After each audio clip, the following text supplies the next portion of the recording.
Buenas tardes, mi nombre es Melissa de Paul, médico psiquiatra, laboro en el Hospital Universitario de Caracas y soy profesora de fisiología en las carreras de fisioterapia y terapia ocupacional en la Escuela de Salud Pública Universidad Central de Venezuela. El día de hoy estaremos abordando el tema sobre bases anatómicas y fisiológicas del sueño. Es importante que recordemos que el sueño es una función biológica, es una función fisiológica, es una función normal que cumplen todos los seres vivos. Importante el sueño porque durante él se producen una serie de funciones para la homeostasis y el mantenimiento adecuado del organismo. Por ejemplo, durante el sueño ocurre la reparación de los tejidos, la regeneración de ciertas células, también ocurre el adecuado desarrollo y crecimiento del sistema nervioso central de los niños, de los adolescentes, incluso del feto, estando en el vientre materno. También se cumplen funciones reparadoras, es decir, la función verdaderamente donde se descansa, donde el organismo descansa y al día siguiente pues nos levantamos satisfechos de haber tenido un sueño lo suficientemente bueno y reparador para poder tener un desempeño diario y una jornada adecuada y lo mejor posible. Durante el sueño también nuestro inconsciente, ya hablando desde un punto más psicodinámico, se deshace de todo aquel material que, digamos, entre comillas, no le funciona, no le sirve, no le conviene. Es decir, es una manera que nuestro inconsciente tiene también de drenar, incluso de hablar. Por eso muchos psiquiatras terapeutas también utilizamos los sueños o los ensueños, como verdaderamente se les debe llamar, como un material rico en información sobre el inconsciente y sobre el cual también podemos trabajar con el paciente en la psicoterapia. Y algo muy importante también que ocurre durante el sueño es que se consolida la memoria. Todo aquello que hemos oído, que hemos leído, que hemos aprendido durante el día es durante la noche en las etapas de sueño donde nosotros vamos a consolidar conocimientos y la memoria. El sueño tiene dos etapas que se alternan durante la noche. Una etapa llamada sueño no REM, por sus siglas en inglés, sueño de no movimientos oculares rápidos, y esta etapa de sueño no REM, o también como podríamos decirlo en español, no MOR, es decir, de no movimientos oculares rápidos, tiene a su vez de 3 a 4 etapas. Una etapa 1 que representa un 5%, es la etapa más corta, es esa etapa de adormecimiento en la cual estamos pasando de la vigilia al sueño, de la vigilia a quedarnos dormidos. En esta etapa es frecuente que puedan ocurrir algunas mioclonías fisiológicas. ¿Qué es esto? Las mioclonías fisiológicas son aquellas sacudidas o aquellos temblores involuntarios que pueden ocurrir durante la noche cuando nos estamos quedando dormidos y tenemos la sensación de caer al vacío y estiramos un brazo o estiramos una pierna como tratando de sujetarnos. Luego tenemos una etapa 2 que representa de un 45 a 55%, que es la llamada etapa de sueño superficial, donde todavía algunos de nuestros telereceptores están activos y podemos captar algunos estímulos ambientales si son lo suficientemente intensos y nos podemos despertar. Y una etapa 3 y 4 que representa de un 10 a un 20%, que es el sueño profundo o sueño de ondas lentas, que es donde verdaderamente ocurre la función reparadora.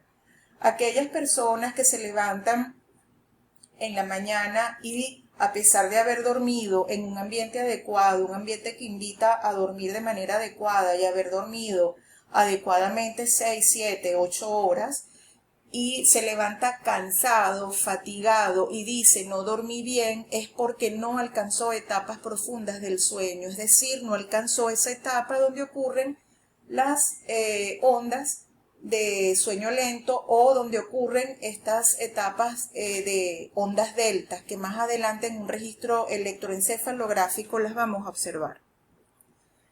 Y tenemos la etapa de sueño REM o sueño MOR en español, movimientos oculares rápidos, también llamado sueño paradójico. Este sueño, de él es responsable la formación reticular activadora, una estructura cerebral que se activa durante esta etapa del sueño para que pueda ocurrir. ¿Qué es lo más característico aquí? Que vamos a tener un cuerpo prácticamente paralizado en un cerebro que está muy activo. Aunque estemos durmiendo, nuestro cerebro no está paralizado, no está inactivo, nuestro cerebro está produciendo. Entonces, en esta etapa vamos a encontrar mucha atonía muscular, pero básicamente hay 3 grupos musculares que se mantienen firmes o que se mantienen activos, porque si no, no sería posible entonces la vida, como por ejemplo la musculatura respiratoria, los músculos oculares, por eso se llama sueño REM o sueño MOR, porque los ojos en esta etapa hay movimiento de los mismos, y también está el telereceptor, es decir, el oído interno también está activo. Por eso hay muchas personas que en esta etapa pueden despertarse si escuchan algún estímulo suficientemente importante, pueden regresar al estado de vigilia. La función importante de la etapa de sueño REM es que es aquí donde ocurre la consolidación de la memoria, es aquí donde ocurre la consolidación de los conocimientos. Por eso es que muchas personas cuando tienen trastornos del sueño, cuando duermen mal, pasado cierto tiempo pueden comenzar a manifestar cierto deterioro de la memoria, ciertas alteraciones de la memoria por no dormir bien. Aquí tenemos un hipnograma, rápidamente lo voy a explicar. Fíjense que aquí está en este color rosado pálido el estado de vigilia. Luego tenemos fase 1, 2, 3 y 4 que corresponderían a la etapa de sueño no REM o no MOR. Y luego tenemos el sueño REM en una etapa, en un color rosa más intenso. Entonces fíjense que más o menos en la primera parte o en la primera etapa de la noche, más o menos hasta las 3:30 de la mañana, es más frecuente que observemos las etapas o la etapa de sueño no REM, es decir, la fase 2, la fase 3, la fase 4. Es decir, que pasamos en esta primera etapa o fase de la noche más en sueño no REM o en sueño no MOR. Y pocas veces durante este periodo se alcanzan las etapas o la fase del sueño REM. Pero ya a partir de las 4 de la mañana, fíjense que comenzamos a observar que ya van desapareciendo las etapas de sueño profundo o la etapa del sueño no REM para hacerse presente con mayor frecuencia las etapas de sueño REM. Y esto es importante porque ya nos estamos preparando para la hora de activarnos, para la hora de levantarnos. En resumen, tenemos que el sueño REM ocurre periódicamente durante la noche. Cada episodio dura aproximadamente de 5 a 45 minutos. Cada episodio de sueño REM sigue a un episodio de sueño no REM. Siempre iniciamos el sueño con etapa no REM y finalizamos con etapa o fase de sueño REM.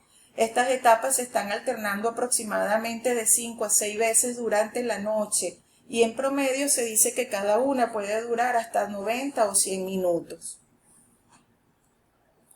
Aquí tenemos un registro electroencefalográfico, rápidamente lo muestro. Tenemos aquí en el estado de vigilia, fíjense que el ritmo que más predomina son las ondas o el ritmo alfa, pero ya en la etapa 4 o 5 del sueño paradojal, que sería el sueño REM, vamos a encontrar las ondas en dientes de sierra. Fíjense la peculiaridad que parecen unas sierras, es muy característico del sueño REM o sueño paradójico. Luego tenemos en el sueño no REM, desde la etapa 1 hasta la etapa 4, que sería el sueño profundo, una variedad de ondas electroencefalográficas.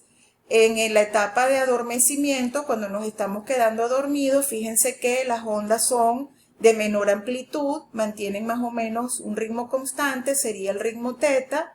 Luego encontramos en el sueño ligero los famosos complejos Q, que son estas ondas que tienen una mayor amplitud y una mayor profundidad. Luego en el sueño profundo tenemos las ondas delta, que es cuando hablamos del sueño de ondas lentas. Fíjense cómo se van haciendo cada vez más amplias y también más profundas, y es aquí donde ocurre la función reparadora del sueño. ¿Qué condiciones aumentan la necesidad de que debemos dormir? La actividad intelectual, el crecimiento importante y también durante el embarazo. Ahora, el estrés, la ansiedad y el ejercicio físico por la tarde son condiciones que hacen que se altere el sueño y que disminuya la necesidad de dormir. ¿Cuántas horas debemos dormir? Que siempre es una pregunta que se nos hace a los médicos psiquiatras. Más que importar qué cantidad de horas debemos dormir, es la calidad de esas horas. Cada quien tiene su propio ritmo y es muy individual, no podemos generalizar. Hay personas que requieren 6 horas, otras personas 7, otras personas 8 horas para dormir.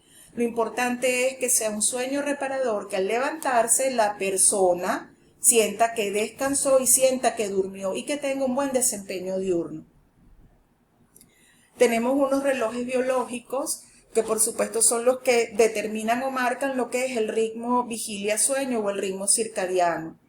Vamos a ver más adelante en una lámina algunas estructuras cerebrales que están implicadas en esto, como el núcleo supraquiasmático, también importante los impulsos retinianos, el pH de la sangre y los niveles de azúcar en sangre. La luz es importante también.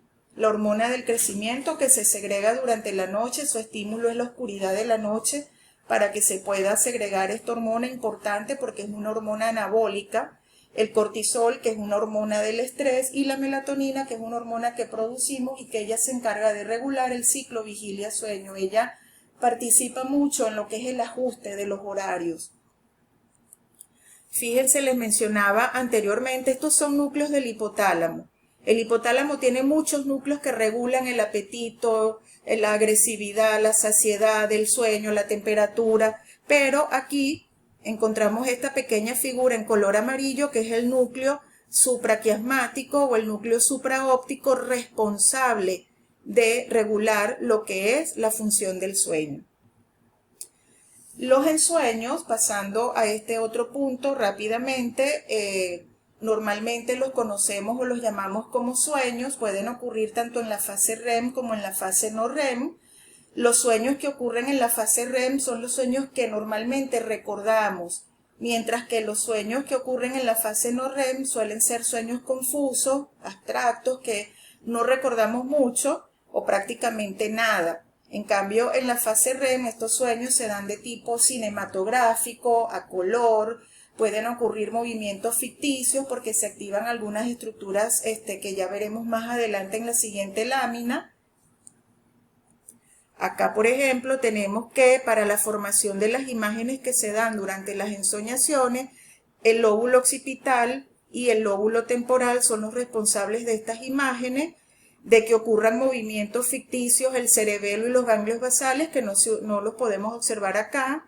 Aquí tenemos el sistema límbico, esta figura en color rojo, la amígdala importante porque es la que le da la emocionalidad a las ensoñaciones. Importante que durante las ensoñaciones o lo que conocemos como sueño, hay otras estructuras cerebrales que se inactivan, por ejemplo, el lóbulo frontal está hipoactivo porque si no entonces estaríamos moviéndonos o actuando en los sueños. Sin embargo, en algunas patologías del sueño, eso puede ocurrir en conjunto con el cerebelo y con la activación de los ganglios basales. Importante también que durante las ensoñaciones, pues cada quien le coloca su impronta, cada quien tendrá sueños diferentes según sus rasgos de personalidad, según sus vivencias, según sus creencias, según su cultura y se van sumando una serie de factores o de elementos que van a determinar qué tipo de ensoñación vamos a tener. Bueno, por su atención muchísimas gracias. En próximas entregas estaremos conversando entonces acerca de los trastornos del sueño y principalmente del trastorno del insomnio.